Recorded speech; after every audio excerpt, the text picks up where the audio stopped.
vamos a estudiar y continuar el tema de si hay profecía todavía o hay profetas, en el estudio de aclarando la confusión carismática pentecostal. Hay muchas doctrinas en cuanto a esto allá en las iglesias pentecostales, y estaba mirando esta semana una iglesia en Honduras. En Honduras hay un movimiento carismático terrible en las iglesias, y hoy vamos a aclarar algunos asuntos acerca de la profecía y también algunos asuntos acerca de las revelaciones y de los profetas. El orden, Pablo establece un orden dentro de las iglesias, y en el domingo pasado estuvimos hablando acerca de que la profecía era el segundo oficio importante en la iglesia primitiva. ¿Y por qué decimos esto? Porque en el pasaje, si ustedes se fijan en 1 Corintios 12, 27 al 8, Pablo dice: vosotros sois el cuerpo de Cristo y miembros cada uno en particular. Y a uno puso Dios en la iglesia primeramente. La palabra primeramente, ¿qué significa? O sea que hay un orden. Es decir, no es solo decir hay una base bíblica en cuanto a esto, porque Jesús mismo y Pablo enseñó que la iglesia debe estar fundamentada sobre la enseñanza de los apóstoles y los profetas. Es decir, en la iglesia primitiva, Pablo estaba tratando de ordenar esto. Entonces, en primer lugar estaban los apóstoles, luego los profetas. O sea, ese luego determina que hay un orden, un orden establecido dentro de los dones. Y el último en particular, miren, dice el tercero, maestro, luego los que hacen milagros, después los que sanan, los que ayudan, los que administran, los que tienen don de lengua. ¿Y cuál era el don final? El don de lenguas. Ahora, muchos hoy día han enfatizado su enseñanza en estas dos cosas, profecías y lengua. Ahora, hay que tener mucho cuidado cuando estudiamos esto, porque las profecías no eran dadas, ¿cómo se llama? No eran dadas a todos los creyentes el mismo don. Y esto ya lo hemos hablado. Hay diversidad de dones, diversidad de ministerios, y el que reparte es el Espíritu Santo en particular, como Él quiere. Así es de que si usted tiene un don distinto a otro hermano, no se preocupe. Aquí lo que Pablo está estableciendo es el uso correcto y adecuado de los dones. Que si no es profeta como desde el punto de vista general, porque no desde el punto de vista específico, como eran estos en la iglesia primitiva.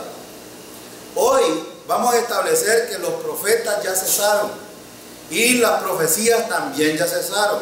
Si los profetas cesaron con Juan, entonces ¿qué significa eso? Que ya profetas y profecías ya no hay, no existen. Pero vamos a dar bases bíblicas, porque algunos se mueven a través de los sentimientos, las emociones y otro tipo de cosas los mueven, pero esto no es la verdad. La verdad es lo que está en la palabra, y ahí es donde necesitamos movernos nosotros. Y en 1 Corintios capítulo 12, 29, ¿son todos apóstoles? No. Si ustedes fijan cuántos apóstoles hubieron. ¿Cuántos apóstoles hubieron? 12. Hubieron 14 apóstoles. Cuando nosotros es importante esto, y es importante aclararlo. Hubieron 12 en primer lugar llamados por Jesucristo. Uno de ellos no fue salvo, hizo algunas cosas por emociones, y aquí es donde nosotros necesitamos aprender. Probablemente algunos pueden ser como Judas. La motivación que debe de mover a un creyente dentro del ministerio debe de ser, en primer lugar, la edificación de la iglesia, servir a los hermanos y glorificar al Señor. Esas son las tres cosas importantes en un ministerio. Y Judas no hizo esto. Judas estaba pensando en él mismo. estaba pensando políticamente, estaba pensando económicamente, como muchos en las iglesias de hoy piensan. El otro apóstol fue el que eligieron humanamente los discípulos, ¿recuerdan? A Matías. Este no era la voluntad de Dios, su elección. No era la voluntad de Dios. Y por eso surge como un abortivo el apóstol Pablo. Y este es el que nos está hablando aquí. Son 14 apóstoles elegidos. 12 de ellos son los que forman parte de los 12 elegidos por el Señor Jesucristo. Uno perdido y los 12 que quedan junto con Pablo. Pero ¿son todos apóstoles? No, la respuesta es no. ¿Son todos profetas? Tampoco. Yo le decía a un hermano que me hizo un viaje para el aeropuerto de la semana pasada. Con este hermano solo tengo oportunidad de hablar casi cuando me hace viaje. Y en esta oportunidad hablamos de esto, porque él tiene curiosidad y creo que es porque su hermana es una de las profetas en la iglesia.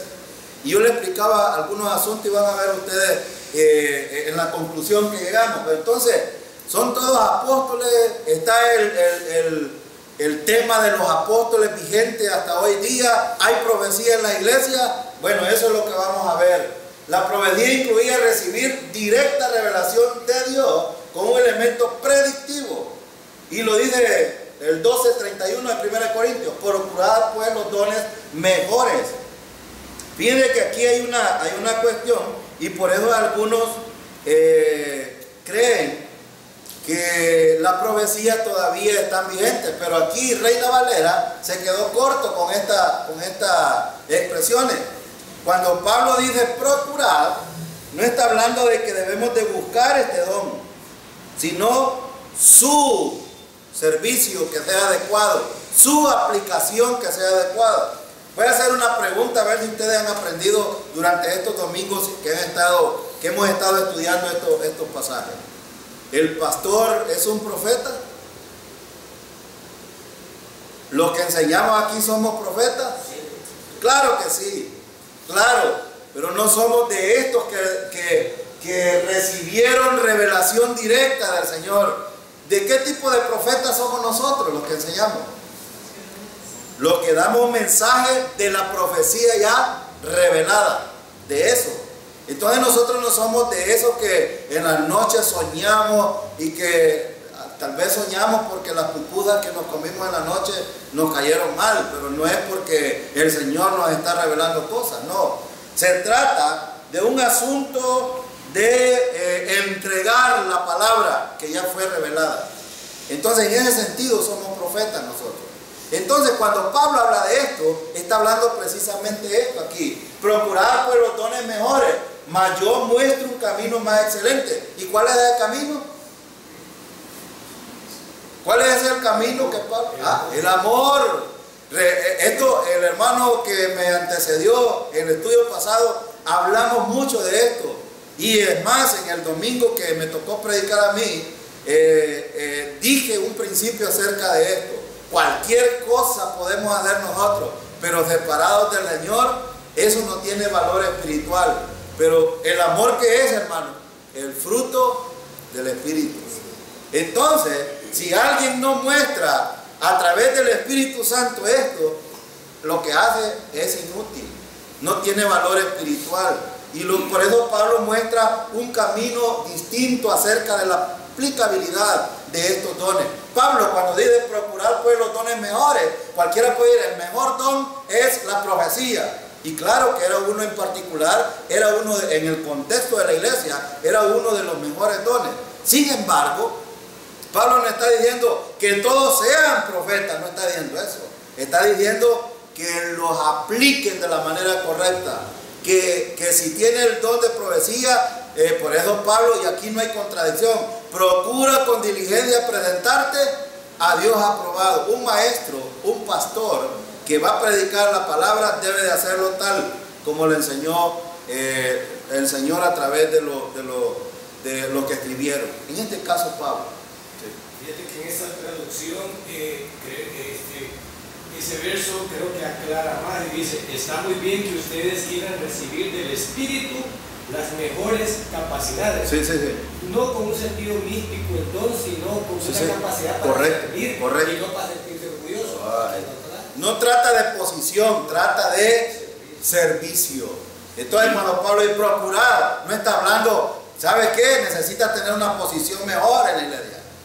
Jamás ha hablado de Pablo. Pablo está diciendo que tu servicio sea de la manera adecuada. Eso está diciendo Pablo aquí. Entonces, vamos a ver otro asunto. No se refiere a la posesión de los dones, sino al uso adecuado de los dones. Aquí está el punto. Entonces no se trata, hermanos, de tú puedes tener 3, 4, 5, cualquiera, y puedes tener a lo mejor todos los dones, pero si no los aplicas bien, de nada sirve. Si no se hace con amor, de nada sirve. Y esto lo hemos estado insistiendo nosotros dentro de la iglesia. Necesitamos servir por amor a los demás. No, es que esta hermana a mí no me cae bien, es que estos niños son tan perversos, es que no importa. Yo admiro el que tiene el don de maestro, hermano. Si trabajar con recursos humanos es lo más difícil que hay.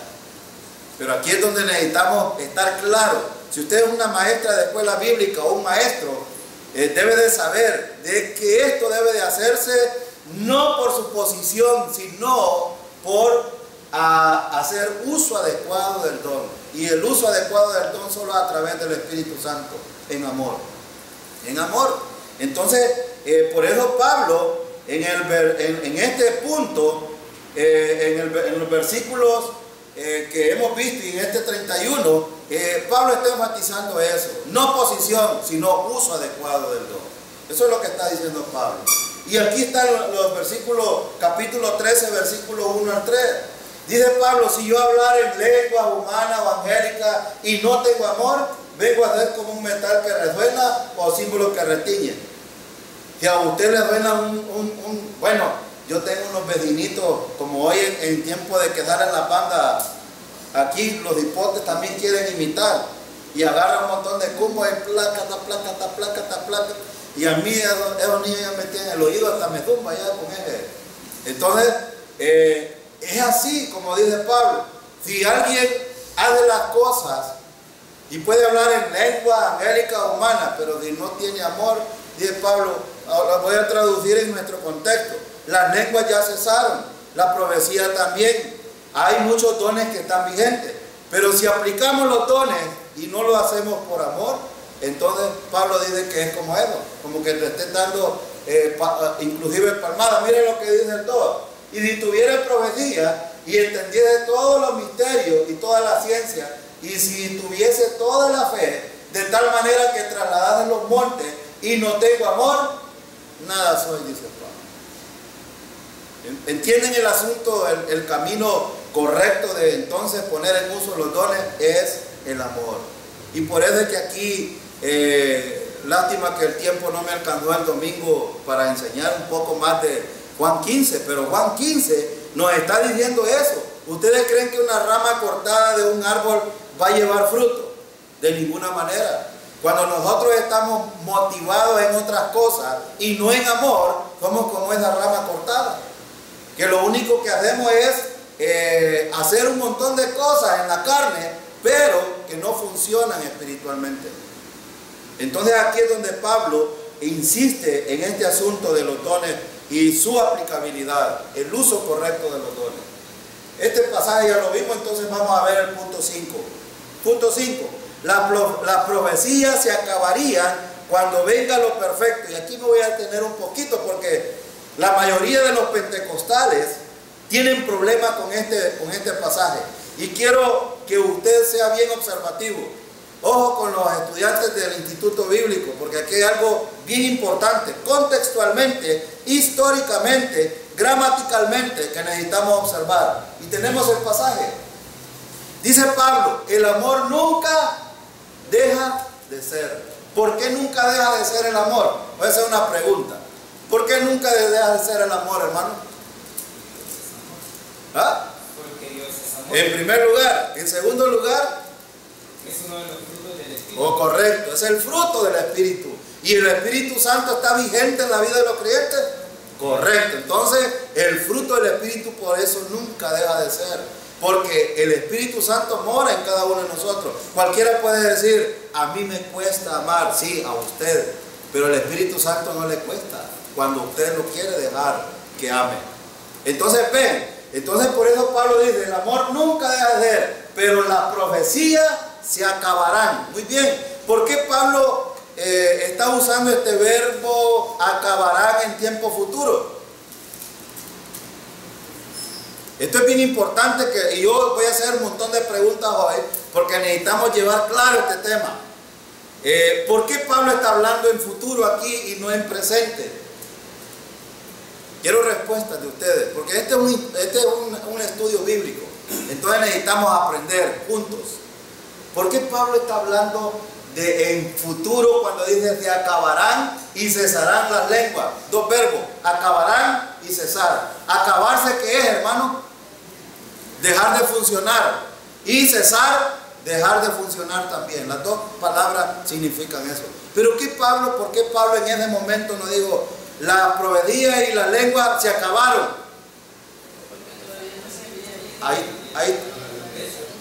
Porque todavía ¿ya había venido el Espíritu Santo en este contexto? Sí, había venido el Espíritu Santo. Pero no estaba completo. Muy bien, ahí está la respuesta. No estaba completo el canon bíblico y por lo tanto eran todavía de importancia en este contexto. Por eso Pablo dice, se acabarán, está hablando del futuro. Ahora la pregunta es, ¿cuándo se acabaría? Veamos el versículo y hagamos algunas observaciones, porque son importantes aquí. Miren el versículo dice, el versículo 9, porque en parte conocemos. ¿Qué conocían en parte? La profecía.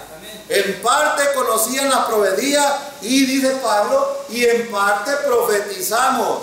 Pablo está hablando aquí de la profecía en el sentido de que algunas cosas todavía no las habían aprendido porque no habían sido reveladas. Pero, versículo 10, mas cuando venga lo perfecto, entonces lo que es en parte se acabará. ¿Qué era en parte, hermanos? ¿Qué era en parte? Bueno, la profecía. La profecía era en parte. Pero dice Pablo, cuando venga lo perfecto, entonces lo que es en parte se acabará. Quiero que ustedes enfoquen esto. Miren esto. Mas cuando venga lo perfecto. Voy a decir algunas cosas y estuve estudiando algunos escritores. Y buenos escritores.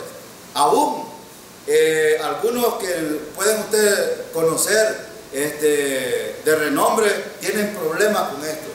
Pero aquí hay maestros creo que ustedes de ciencias de lenguaje.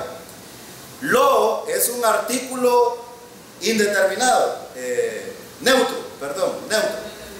Es un determinante neutro. Los determinantes neutros, si la hermana me puede corregir, los determinantes neutros no califican el sexo masculino ni el femenino. ¿Por qué? Porque estos hablan de tratados, hablan de asuntos, hablan de cosas, no hablan de personas, animales en sí. Por ejemplo, algunos piensan, y los pentecostales sobre todo, para poder sustentar que las profecías todavía tienen vigencia, dicen, no, es que Cristo no ha venido, por eso es que las profecías no han terminado. Si fuera Cristo en todas las versiones y aún en el griego, si usted va a ver el griego, existe este artículo neutro, este determinante. ¿Qué significa esto? Que debería de decir, si fuera que lo perfecto el perfecto fuera Cristo, debería decir, mas cuando venga el perfecto. Y estoy aclarando esto porque algunos, aquí es donde se basan, pero no observan gramaticalmente estos pasajes. Y ya como dije, el versículo, algún día vamos a tener un poco más de tiempo en el instituto vamos a tener tiempo para explicar esto, pero quiero decir esto. esta observación es muy importante. Lo perfecto estaba hablando de la completación del canon bíblico, no estaba hablando de una persona en particular. Es decir, el canon bíblico no había sido completado, por eso estaba hablando de un tratado, y en este caso estaba hablando de la revelación. Cuando Juan, el hermano de Jesús, le dan toda la revelación de Apocalipsis y cómo iba a terminar todos los asuntos de la historia de la humanidad, y se cierra el libro, ahí terminaron las profecías. Y aquí era donde Pablo decía, dice, pero las profecías se acabarán y cesarán las lenguas. ¿Cuándo cesaron entonces? Con Juan. Cuando el Apocalipsis se cierra, entonces todas las profecías terminaron. Ahora, ¿y por qué es que hay profetas entonces en la iglesia? ¿Y por qué hay revelaciones todavía en la iglesia? ¿De dónde vienen estas revelaciones? Esto lo vamos a aclarar en este estudio. Entonces es muy importante. Yo no sé si alguien tiene una pregunta en cuanto a esto o tiene bien claro, pero ese determinante lo es importantísimo aquí, aún en el griego. Es decir, cuando Pablo dice, mas cuando venga lo perfecto, entonces lo que es en parte se acabará. Y lo perfecto ya lo tenemos, hermano. ¿Tenemos la perfecta revelación de la palabra o necesitamos algo más todavía? Ya la tenemos completa. Por lo tanto, no necesitamos más revelación. Ya todo fue revelado. ¿Usted quiere saber cómo va a terminar la historia de la humanidad? Lea Apocalipsis. ¿Usted sabe cómo va a terminar usted si anda en desobediencia? Lea cualquier libro, Hebreo, lea, por ejemplo, Efesios, lea algunos libros del Antiguo Testamento. Estamos leyendo Primera y Segunda de Reyes. ¿Qué le pasó al pueblo de Israel por desobediente? Dios los quitaba. A los reyes, porque no obedecían a Dios, los quitaba, no respetaban a Dios. ¿Puede hacer eso con nosotros? 1 Corintios 11, tenemos Hebreos capítulo 2 y 3, tenemos Hebreos capítulo 6, tenemos Hebreos capítulo 12, que nos dan a explicar todos los asuntos de la desobediencia de un creyente y cómo Dios puede tratarlo. Entonces ven, esto es bien importante entenderlo. ¿Sí?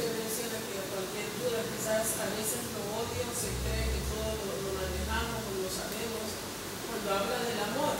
Yo he escuchado, ¿qué es el amor? ¿Qué? Porque yo he escuchado hermanos aquí decir que en esta iglesia no hay amor. ¿Y qué es cuál es la concepción que tenemos? Que nos vamos a andar abrazando, dando besitos.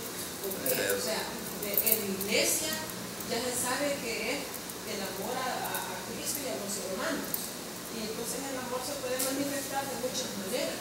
Y eso no quiere decir que en algún momento dado, que porque amo no voy a corregir, o que porque amo tengo que quedarme calladita, o que porque amo, o sea, malinterpretamos lo que es el amor y creemos que solo estar abrazaditos allí, no. Y la verdad es que no nada que ver con eso. No, de hecho bíblicamente el amor como fruto del Espíritu es hacer algo por otro hermano a pesar de que no se lo merezca.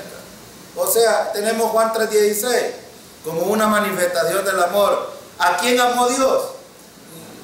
¿Merece el mundo que Dios lo ame? No, pero a pesar de que no lo merece, Dios lo ama.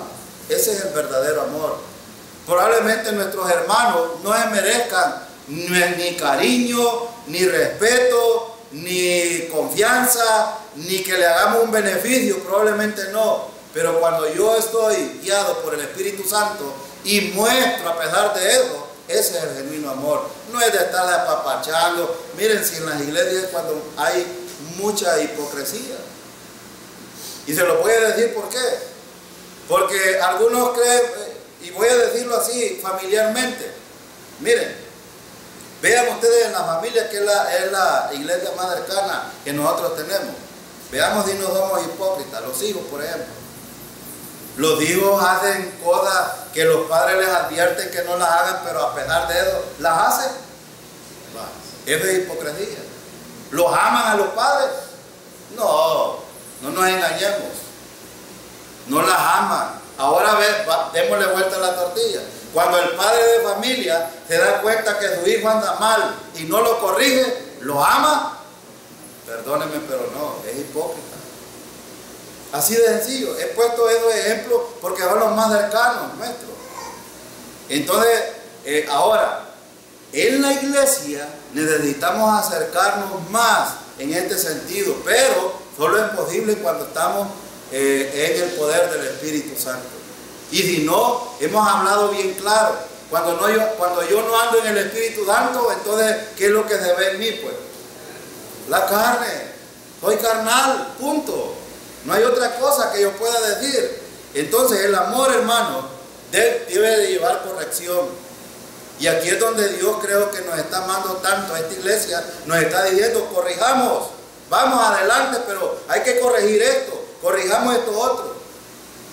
Y si ustedes se fijan, los que nos acompañan los miércoles y los sábados, se dan cuenta cómo Dios nos está hablando. Bueno, al menos a mí, Dios cada vez me está hablando, me está diciendo, esto necesita mejorarlo, esto necesita cambiarlo, ponle alto a esto. Yo no sé si a ustedes, porque si no estuviéramos sentados ahí religiosamente, como cumpliendo como un día más. Yo leía en Miqueas, capítulo 6, les voy a dejar de tarea, lean. Viene que Dios estaba enojado con el pueblo de Israel, y vienen el pueblo de Israel y dice, te vamos a traer holocaustos, te vamos a traer esto, otro. Y ¿saben qué le dice Dios? No sean insensatos.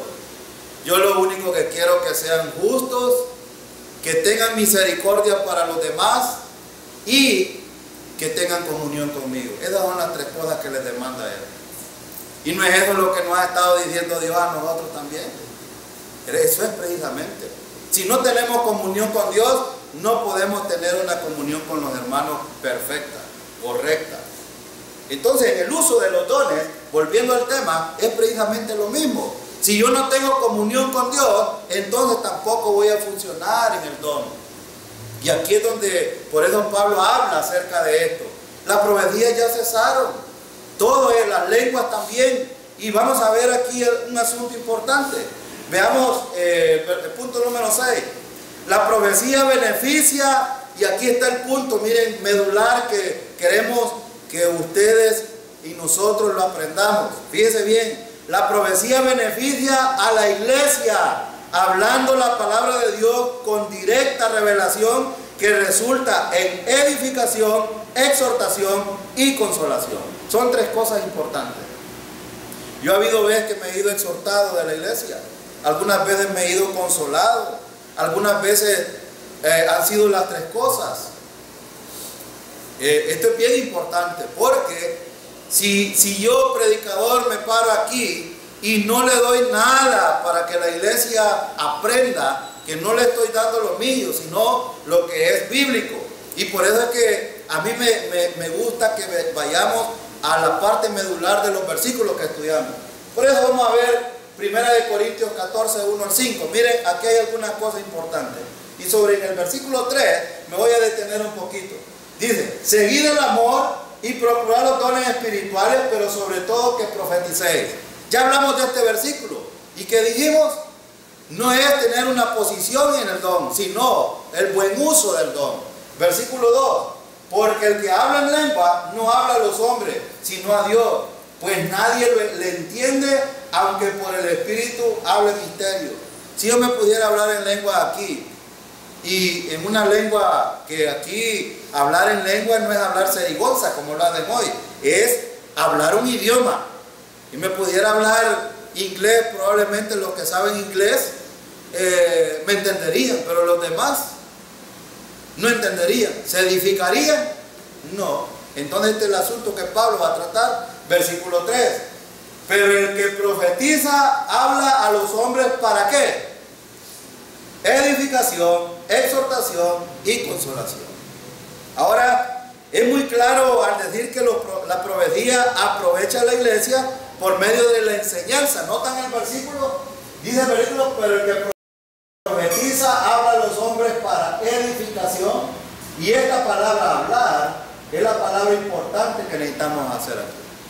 El don de profecía es un don de enseñanza. Es decir, como nosotros somos profetas porque damos a conocer lo que en la palabra ya está revelado. Entonces, si esa enseñanza no tiene edificación para la iglesia, es mejor no entregarlo. Pero si edifica, este es el asunto. Y por eso Pablo dice, edificación, exhortación y consolación. Decía un escritor hace en estos días, yo compartí en el Facebook algo. Y decía, no suavices el evangelio por conveniencia. Déjalo que si el evangelio es duro para los demás, pues que lo sea. Porque algunos, por ejemplo, yo recuerdo algunos pastores que estudiaron en el Instituto Bíblico con el hermano Jorge en el grupo. Como yo siempre andaba queriendo aprender, le decía al hermano Teo, déjenme ir, hermano. Y yo venía a los estudios y escuchaba algunos comentarios. Un pastor de aquí de San Miguel dijo, yo si hay una iglesia que me pague $1,500, $2,000, me voy de la iglesia donde estoy. ¿Cuál era el énfasis de su predicación? Tengo un amigo que es de San Gerardo, que por mucho tiempo fuimos vecinos, él se llama Nilsson, hoy se congrega en esa iglesia y lo encontré en Metrocentro y le pregunté, ¿y cómo estás? Porque yo quería presentarle el evangelio. Muy bien, me dijo, gracias a Dios soy salvo, y empezó él a hablarme. Ah, qué bueno. ¿Y si te mueres hoy, vas para el cielo? Me dijo, no, me dijo, tengo que perseverar hasta el fin. Y entonces dije yo, no he estado enseñando a este hermano la sana doctrina. ¿Y cuánto hemos aprendido en el Instituto Bíblico acerca de estas cosas? ¿Se pierde la salvación, hermano? ¿La sostengo yo o la sostiene Cristo? Cristo sostiene la salvación. Por eso el pago y el precio en la cruz del Calvario es suficiente para la salvación, para la santificación posicional y para la glorificación. En estos asuntos yo no hago nada, lo hizo Cristo. Claro, en la santificación práctica, en mi diario vivir, ahí sí tiene que ver conmigo. Pero esto no se afecta. Nuestra posición no se afecta con nuestra condición. Se afectan otras cosas. Y entonces, esto es bien importante. ¿Y por qué digo esto?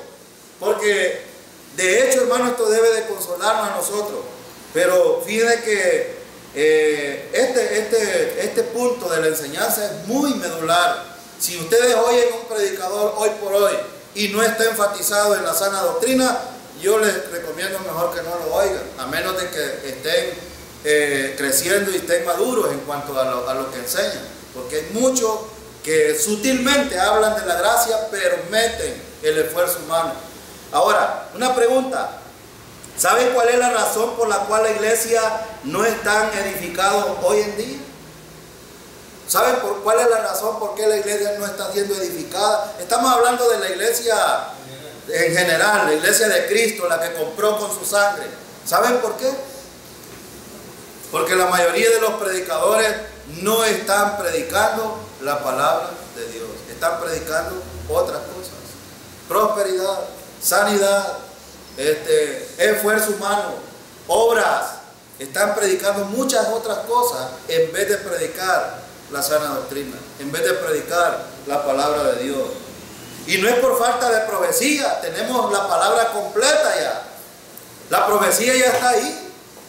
Ahora, el fracaso de la enseñanza de la palabra que fue profetizada es precisamente el problema de las iglesias hoy por hoy. Ahora, cuando la palabra de Dios está siendo enseñada, va a haber edificación, va a haber exhortación y va a haber consolación. Y esto a mí me encanta, ¿saben por qué? Porque cuando yo oigo exhortación, consolación y enseñanza en una predicación, eso significa que la iglesia va a ir por buen camino. ¿Va a tardar? Sí, va a tardar un poco, porque los cambios no son de la noche a la mañana. Esto depende de mi relación con el Señor y lo que quiero escuchar, o lo que necesito escuchar. La gente quiere escuchar muchas cosas, pero no oye lo que necesita escuchar. Esto es muy distinto. Entonces es muy importante esto. Y el versículo 4, el que habla en lengua extraña, a sí mismo se edifica, pero el que profetiza edifica a la iglesia. ¿Ven el asunto? Si nosotros profetizamos aquí de la palabra, entonces la iglesia va a ser edificada. Y si no, pues se va a ir igual. Igual. Versículo 5.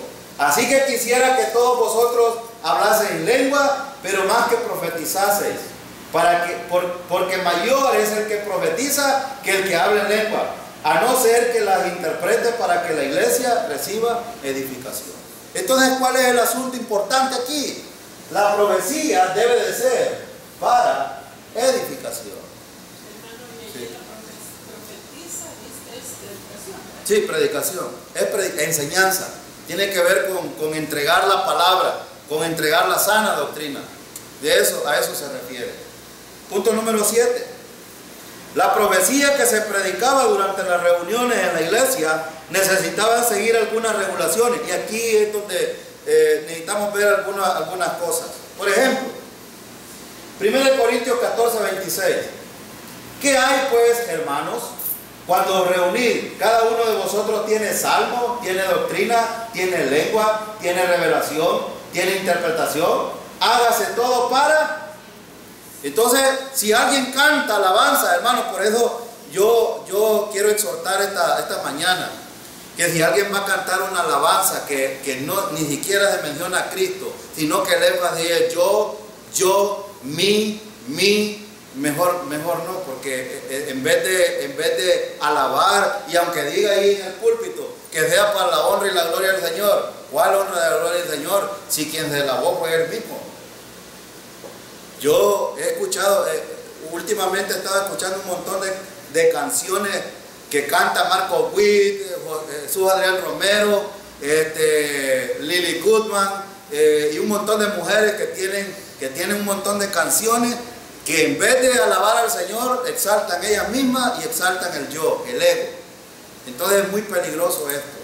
Nosotros debemos, cuando Pablo dice aquí, cuando reunís cada uno de vosotros tiene salmos, ¿qué son los salmos, hermano? Son alabanzas al Señor. Fíjense que estamos viendo nosotros en los salmos que la mayoría de los salmos, David contaba los problemas que tenía, pero al mismo tiempo decía, ¿sabes qué? Tú eres soberano, Señor, y sobre ti nos refugiamos, en ti confiamos, y David siempre va diciendo, eres tú el énfasis. Y así es donde necesitamos nosotros enfatizarnos. ¿Tienen doctrina? ¿Hay enseñanza? ¿Tienen lengua? En este contexto, por eso Pablo habla en presente, porque estaba hablando, tienen, hoy. No está hablando, no hay un contraste en lo que hemos visto anteriormente. Ahora, por eso es que tienen interpretación. Pablo dice, háganlo para edificación, para que los demás se edifiquen. Ahora, regulación número 1. Regulación número 1. En cada reunión de la iglesia, solamente 2 profetas o 3 como máximo estaba permitido que hablaran. Y aquí quiero que observemos otra cosa importante. Capítulo 12, versículo 29a. Asimismo, los profetas hablen 2 o 3, y los demás, que observen el versículo, y quiero que me digan algo. Quiero que usted observe el versículo, porque esto es bien importante. Quiero hacer otra pregunta. Los profetas de hoy día, ¿quiénes son mayormente? Las mujeres. Pero vea el versículo, por eso es que a mí no me gusta dejar pasar por algo importante. Mire, aquí está la clave. No dice las, ¿verdad? Ese las, y voy a decirle otra cosa importante. Profetas aquí, en el griego, es exclusivo para mencionar a los hombres, no a las mujeres. Y aquí es donde con este hermano que les cuento, hablamos un poco porque su hermana es profeta en su iglesia. Y le decía yo, ¿sabes qué? Te voy a decir un versículo que necesitas decirle a tu hermana, porque es peligroso. Es peligroso que esté, bueno, de hecho, si es una profetisa hoy en día, en primer lugar está en desobediencia a Dios. En segundo lugar, probablemente está siendo usada por Satanás en la iglesia. Y en tercer lugar, necesita escuchar más la palabra del Señor. Porque puede ser aparentar a la iglesia espiritual por lo que hace, pero realmente es carnal. Y ojo con esto. Y me dijo, deme los versículos para hablar con ella. Y aquí está. En primer lugar, dice los profetas, la mayoría de los que profetizaban. Y aquí no hay ¿cómo se llama? Contradicción con lo que Pablo está escribiendo aquí, y Pablo escribió a Timoteo también. ¿Qué le dijo Pablo a Timoteo? En el capítulo 2 de 1 de Timoteo le dijo, porque no permito a la mujer enseñar ni ejercer dominio sobre el hombre en la iglesia. Y por eso Pablo le estaba enseñando esto. Las mujeres no debían de profetizar en la iglesia. ¿Y tiene un versículo, hermano, para eso? Claro que sí. Pero hay algo importante aquí, hermano. ¿La iglesia debe de ser ignorante en cuanto a lo que le están enseñando? No. ¿Qué dice que debían de hacer los demás?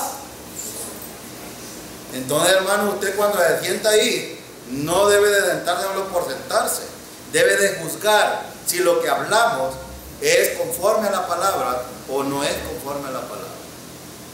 Porque algunos aquí, a veces los sentimientos y las emociones le ganan, y por eso enfatizan otras cosas en vez de enfatizar lo que la Biblia enseña. Ojo con esto. Punto número 2. O B. Cada profeta debía ser juzgado. Pero aquí el juzgar no es que nos vamos a levantar, hermano, usted dijo algo que... No se trata de eso. Juzgar en el sentido de la palabra. Ojo con esto. Y cuando usted, hermano, va a la palabra y dice, hermano, pero aquí dice esto. Cuando usted dice eso, no está juzgando mal, está juzgando según la palabra, según la verdad. Y esto es bien importante. Miren en el versículo 29, asimismo, los profetas hablen 2 o 3 y los demás juzguen. ¿Cuántos debía de hablar? Eran 2 o 3. ¿Y qué debían de hacer los demás? Juzgar. Ahora, la profecía no debía ser aceptada ciegamente, como hacen muchos. No, pero es que el pastor lo dijo, así es, punto. A mí me da tristeza cuando yo le doy gracias a Dios que puso en mi camino a aquel hombre, recuerdan, en el cantón donde trabajo. Este hombre cometió incesto, bueno, no les voy a contar, ustedes ya saben de quién les hablo. Era pastor, pero saben que hoy ya se está congregando. Y este hombre me dijo, ¿sabe qué? Estoy arruinado, estoy condenado al infierno. Así me dijo. Y le dije yo, no, le dije. Y cada vez que hablamos, ya día no hablo con él, pero cada vez que tenemos oportunidad, me dice, hermano, estoy muy agradecido por haberlo encontrado a usted. La iglesia del cantón lo discriminó, lo desechó, lo condenó. Ese es el juzgar que está diciendo Pablo aquí. ¿Había cometido un pecado? Claro que sí. ¿Debía de haberle aplicado la palabra? Claro que sí. Pero no juzgarlo desde ese punto de vista. Y a veces los pastores, y aún, imagínense siendo pastor, siendo ignorante, no yendo a la palabra, ya lo habían condenado. Y él lo había aceptado así. El hermano Jorge cuenta la historia de una mujer que le enseñaron el evangelio y ella dijo, no, pero está bonito todo lo que me están diciendo, pero yo ya estoy condenado. ¿Y quién le ha dicho eso? El pastor me dijo. O sea, hermano, la profecía no debe de ser aceptada a ciegas. Hay que escudriñarlo. Era necesario discernir si es verdad. Hermano, aquí es donde está la importancia de venir a los estudios bíblicos. Hay que discernir lo que la palabra dice, si es verdad y qué es verdad a través de ella. Por medio de los demás creyentes, a veces muchos son afectados. Y aquí es donde todas las doctrinas deben de tener un conjunto de conocimiento de los creyentes para poder conocer y aplicar lo que la palabra del Señor dice. Otro punto, literal C. La profecía debe ser hecha uno por uno. Fíjense qué importante esto. El Espíritu Santo es de orden o de desorden, hermano. Es de orden, porque uno de los frutos del Espíritu es dominio propio. Por lo tanto, por eso es que nosotros hemos enseñado en esta iglesia que al orar debe de hacerlo uno a la vez, en primer lugar. En segundo lugar, debe de hacer ordenadamente, porque si en las iglesias pentecostales ustedes van a oír donde afligen, hay gente que se tira hasta el suelo como que se van a quebrar y hacen un montón de cosas cuando están orando. Ustedes porque no han ido donde asustan, pero a mí ya me asustaron una vez. Pero versículo 30, mira lo que dice: y si algo le fuera revelado a otro que estuviera sentado, calle el primero. Esto pasaba en la iglesia de Corinto. Se levantaba uno a profetizar y de repente había otro, este callaba y este empezaba a hablar. Y si había otro, este callaba y hablaba. Pero no más de 3 profetizaban en la iglesia. Ahora, en las iglesias de hoy, ahí se levanta cualquiera a hablar en lengua y a decir un montón de cosas. Pero en 1 Corintios 14 están las regulaciones de este don, en su uso, en la transición de la iglesia. Era así. ¿Significa que esto hay que hacerlo así en la iglesia? No, porque ya estudiamos que este don de profecía ya caducó, ya cesó, ya dejó de funcionar. Veamos el punto D. La profecía debía ser hecha uno por uno. En el versículo 31 dice: porque podéis profetizar todos uno por uno, para que todos aprendan y todos sean. ¿Cuál era el propósito? Aprender y exhortación. Eran las dos cosas. Entonces ven, cuando Pablo está alineando, recuerden que el contexto de 1 Corintios es que había muchos problemas en el uso de los dones y el caminar diario de los creyentes, y Pablo está tratando de ordenar a la iglesia aquí. Eso es lo que está haciendo Pablo, para que las cosas se hagan para edificación y no para bueno, cuando vimos el capítulo 11 de 1 Corintios con la cena del Señor, algunos hasta se emborrachaban, se hartaban, y al pobrecito que no llevaba nada lo excluían. Aquí el hermano Jorge me estaba contando de que hay una iglesia aquí que querían comprar un carro, y los que tienen dinero en la iglesia no lo querían comprar porque era para los pobres de la iglesia. Claro, ellos andan en buenos carros, pero como era para los pobres, ellos se oponían. ¿Creen ustedes que tienen dominio propio y están usados por el Espíritu Santo?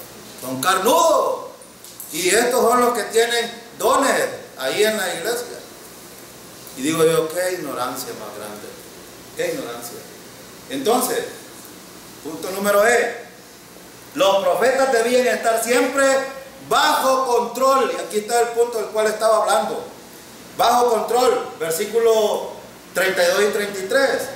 Y los espíritus de los profetas están sujetos a los profetas.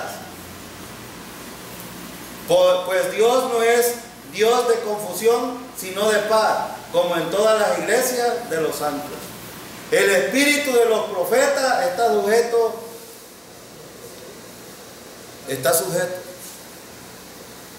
sujeto. Un profeta, hermano, en este tiempo debería estar controlado por el Espíritu Santo. De lo contrario, ahora pregunto yo, ¿están controlados los profetas de hoy por el Espíritu Santo? ¿Qué profetiza la mayoría de gente? Cosas de chambre, cosas que no tienen nada que ver con la palabra.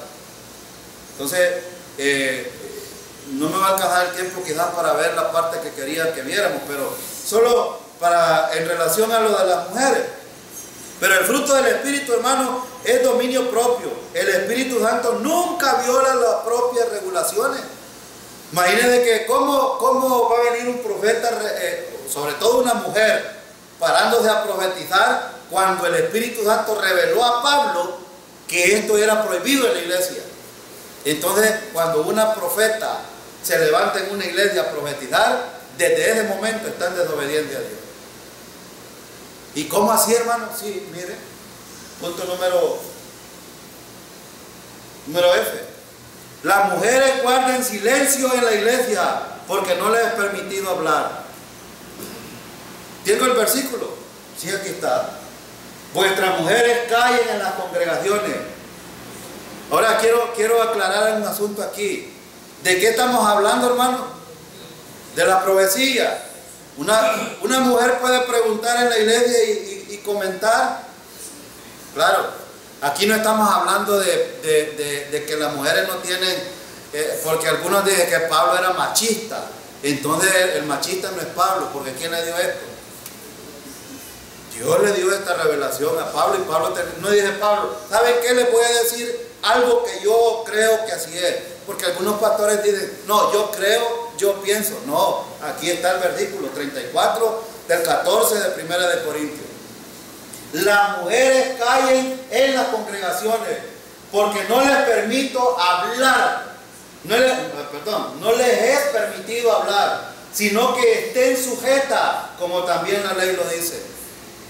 ¿Saben que en las sinagogas, cuando se reunían o en el templo, las mujeres no tenían derecho a hablar? Es más, solo los hombres entraban, las mujeres tenían un lugar apropiado. ¿Y cómo es que hoy las mujeres se levantan en la iglesia a hablar? Aquí es donde aprendamos, iglesia. Miren cómo está el asunto. Pablo, ¿cuál es el asunto que Pablo está tratando aquí? ¿Cuál es el asunto, hermano? El asunto es la sujeción. El asunto es de autoridad. ¿La mujer está sobre la autoridad del hombre o el hombre la autoridad de la mujer? Por eso es que cuando una mujer se para a predicar en un púlpito, también está en desobediencia a Dios. Y ustedes ven en la televisión mujeres predicando a inmensidad de gente. Hay una mujer, creo, en Estados Unidos que tiene una mega iglesia. Joyce. Joyce Meyer. Una mujer que tiene una mega iglesia. Le decía yo a este hermanito de aquí, de Chapaltique, me decía: fíjese que el pastor no hace nada si la mujer no le autoriza. Y le digo: pero verdad que aparentan ser espirituales, le digo yo, en la iglesia, pero están en desobediencia. Cuando le mencionaba estos versículos, y me dijo: qué barbaridad. Me contó algunas cosas que no. Pero aquí hay algo importante que quiero decir. Podemos preguntarnos: ¿pero no había mujeres profetas en el Antiguo Testamento? ¿Hubieron mujeres profetas en el Antiguo Testamento, hermano? Sí lo había. Pero durante el culto, cuando se reunía en la iglesia, Pablo dijo: no le es permitido a la mujer hablar. La mujer calle en la iglesia. El caso de Débora fue porque el hombre no quiso. Así es. Era un asunto especial, era particular. No era, Dios tuvo que usar a Débora para esto. Entonces, hay otro asunto importante, hermano. Porque si las mujeres, por ejemplo, ¿sí? Diga, hermano.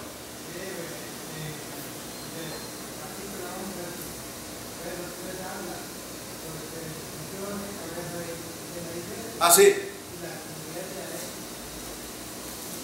No, Cristo es cabeza de la iglesia. Sí. Sí, así es. Entonces la mujer, sea en la iglesia, sea en la casa, en la familia, la mujer debe de tener sujeción al hombre, porque el hombre es cabeza de la mujer, no la mujer cabeza del hombre. Entonces, yo no sé cuántos de ustedes mandan en sus casas, pero si las mujeres mandan en sus casas, cambien esa manera de pensar, porque no están en desobediencia a Dios. ¿Ah? No, claro que no cambien la mujer, solo cambien. Sí, porque algunos dicen: no, esta mujer ya no la quiero y la cambian. No, que la mujer cambie.